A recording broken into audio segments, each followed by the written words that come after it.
नारायण ने बोला, लक्ष्मी आज शनिवार का दिन है जिस दिन अपन इस दरिद्रता से मिलने के लिए पीपल के पेड़ के नीचे आए हैं।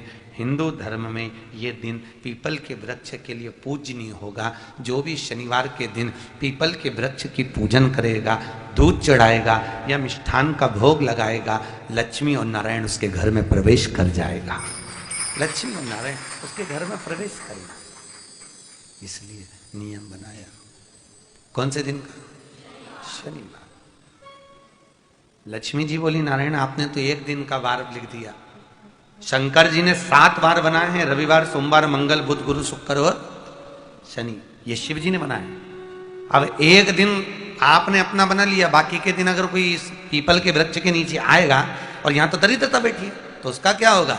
भगवान नारायण बोले, सुन दरिद्रता, तेरे से एक विनती है, अगर कोई भी मनुष्य इस पीपल के पेड़ के नीचे अगर 7 दिन में आता है और उसके हाथ में अगर कोई सामग्री होती है तो तू उसके घर में प्रवेश नहीं करेगी। नियम है पीपल के वृक्ष का, या तो पानी का लोटा लेकर जाओ, कुंकू का चोपड़ा लेकर जाओ, शक्कर लेकर जाओ, या पेड़। शनिवार के दिन जो पीपल के वृक्ष में सरसों के तेल का दीप लगाता है उसको शनि कभी परेशान नहीं करता। जिस व्यक्ति की बीमारी खत्म ही नहीं हो रही, कभी पाँव में दर्द आ गया, कभी कमर में दर्द आ गया, कभी पीठ में दर्द आ गया, कभी सिर में दर्द आ गया, कभी आंखों में तकलीफ हो गई, कभी दमा चलने लगा, सांस चलने लगी, कभी डॉक्टर को दिखाया तो थायराइड हो गया, कभी ब्लड कम हो गया, कोई प्लेटलेट कम हो गई, कोई कुछ हो गया, कोई कुछ हो गया। डॉक्टर को दिखाओ, डॉक्टर जो दवाई दे कुंदकेश्वर महादेव के नाम से उसको खाओ। तुमको ऐसा लगे कि ये शरीर का रोग तो समाप्त हो ही नहीं रहा, एक ना एक रोग चल ही रहा, ये रोग समाप्त होने का नाम ही नहीं ले रहा।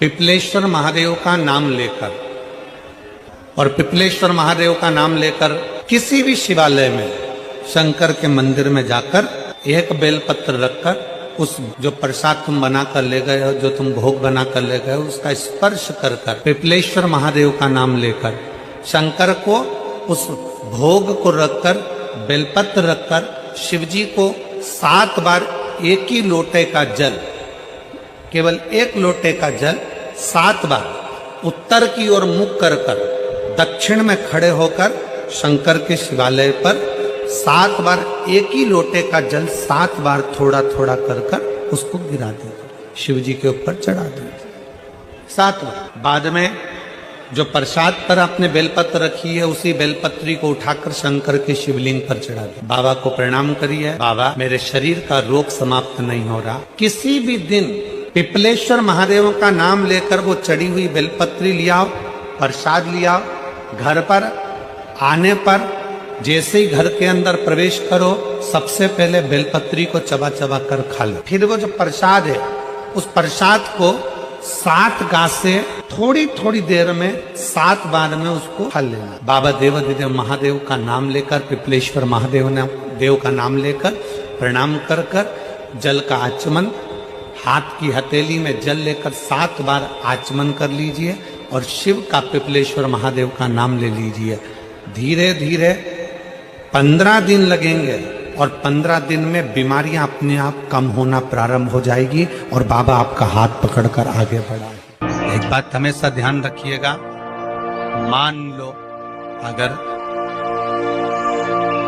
कोई भारी रोग ऐसा शनि महाराज के कारण हो गया हो, अच्छे काम करते करते उल्टे हो रहे हैं, होते किसी किसी के साथ में विपरीत परिस्थितियां आ जाती है, अच्छा करने जाओ बुरा हो जाता है, अच्छा कर्म करने जाओ बुरा हो जाता है। तो पीपल के वृक्ष की जो छाल होती है, छाल देखिए, पीपल के वृक्ष में जो छाल लगी होती है उस छाल को घिसकर चंदन बनाकर भगवान शंकर का स्नान कराकर, अभिषेक कराकर, पूजन कराकर, पूजन कराने के बाद हमें पिपलेश्वर महादेव का नाम लेकर, कौन से महादेव? पिपलेश्वर महादेव का नाम लेकर वो जो घिसी हुई छाल होती है उस छाल का तिलक भगवान शंकर को लगा लो और उसी का थोड़ा सा भाग अपने कंठ पर, मस्तक पर लगाना प्रारंभ कर दो। धीरे धीरे जो विपरीत दशा है वो सुधरना प्रारंभ हो जाती है। पर नाम याद रखना, पिपलेश्वर जम के बोलिए, पिपलेश्वर महादेव। एक देवता ऐसे हैं जिन्होंने दूसरे का हिस्सा खाने का प्रयास करा था, और आज भी उस देवता से दुनिया डरती है। और उन्होंने दूसरे का हिस्सा खाने का प्रयास करा था, तो शंकर भगवान ने उसको भी नहीं छोड़ा। कौन से देवता? वो बाल्टी में हर शनिवार को आते हैं आपके यहाँ। कौन से? शनि देव। उनने क्या करा था?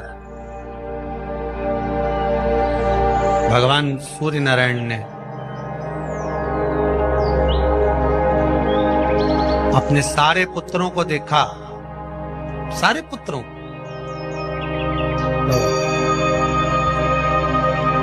सारे पुत्रों को देखकर आज मेरे सूर्य नारायण भगवान बड़े सुखी, बड़े प्रसन्न। मेरा पुत्र शनि भी श्रेष्ठ है, मेरा पुत्र यम भी श्रेष्ठ है, सब ठीक है। आज भगवान सूर्य देवता ने अपने पुत्रों को बुलाकर कहा, आज मेरा मन कर रहा है कि मैं सारे लोगों का राज्य अपने पुत्रों को बांट दूं, सबको अपना अपना हिस्सा दे दूं। शनि महाराज जी को भी हिस्सा दे दिया गया। अब जब शनि महाराज जी को हिस्सा दे दिया तो शनि महाराज जी संतुष्ट नहीं हुए। दुनिया में ऐसे लोग बहुत सारे हैं जो संतुष्ट बहुत कम हो पाते हैं। शनि देव के मन में संतुष्टि नहीं है। जब शनि देव के मन में संतुष्टि नहीं हुई तो शनि महाराज उसी समय पर अपने सारे भाइयों का हिस्सा बटोरने लगे, उस पर कब्जा करने लगे। कब्जा करने लगे तो सूर्य देवता की आंख में जल भर गया। कितना तेजवान सूर्य नारायण, कितने तेजवान, कितना तेज भगवान सूर्य के पास में था, पर शनि महाराज को देखकर आज रो रहे हैं। शनि महाराज को, शनि महाराज ने अपने भाइयों के इस हिस्से पर क्या कर लिया। सूर्य नारायण भगवान की आंखों में जल भर गया कि मेरा पुत्र ऐसा कर रहा है। शनि को बुलाया सूर्य नारायण भगवान ने, समझाया और नहीं माना। किसी किसी की नियत होती है कि इसको इतना कैसे दे दिया, अम्मा ने इसको इतना कैसे दे दिया, पिताजी ने इसको इतना कैसे दे दिया, मैं तो कब्जा करूंगा, दुकान नहीं छोड़ू, घर नहीं छोड़ू, ये नहीं छोड़ू, वो नहीं छोड़ू। मत छोड़, एक दिन संसार छोड़कर जाना पड़ेगा। तब कहीं जमीन जायदाद छाती पे बांध के ले जाएगा। नहीं माने तो सूर्य देवता ने अपने गणों को भेज दिया, जाओ जरा शनि महाराज को जरा हटाओ वहां से। शनि महाराज को गुस्सा आया और शनि महाराज ने उन सारे गणों को नष्ट कर दिया। सूर्य नारायण रो रहा है। भगवान शंकर की पंचायत में सूर्य देव भी हैं, मतलब शंकर भगवान के मित्रों की गणना में सूर्य आते हैं। भगवान विष्णु, सूर्य नारायण, शंकर भगवान, माँ दुर्गा, गणेश जी, ये पंचायत है ना शंकर की, शिव पंचायत। शिव परिवार में कार्तिकेय, गणेश जी, पार्वती जी, शंकर जी, नंदी, ये शिव परिवार। पंचायत में सूर्य देवता। सूर्य नारायण को रोता हुआ देखकर भगवान शंकर को बड़ा दुख हुआ। शिव जी ने पूछ लिया, क्या बात है, आप रो रहे हो?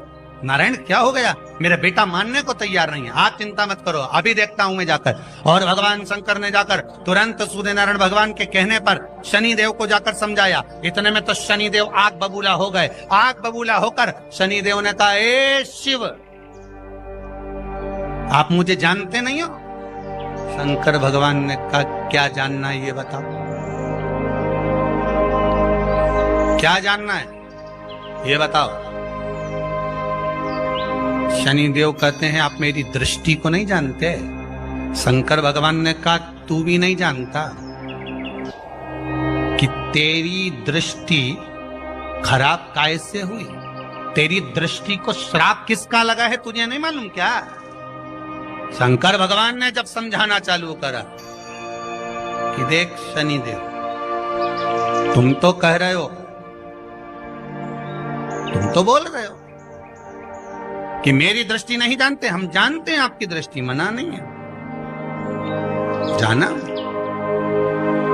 पर आप नहीं जानते क्या? शिव जी जानते हैं। शिव जी ने कहा, मैं सब जानता हूं। आपका विवाह करा, सूर्य देवता ने, आपकी पत्नी घर में आ गई, आप अपनी पत्नी को देखते तक नहीं थे, इसलिए आपकी धर्म पत्नी ने आपको श्राप दिया कि जिस पति ने मुझ पर दृष्टि नहीं डाली, मेरे वो पति की दृष्टि कुदृष्टि हो जाए, जिस पे डालेगा वो बर्बाद हो जाए।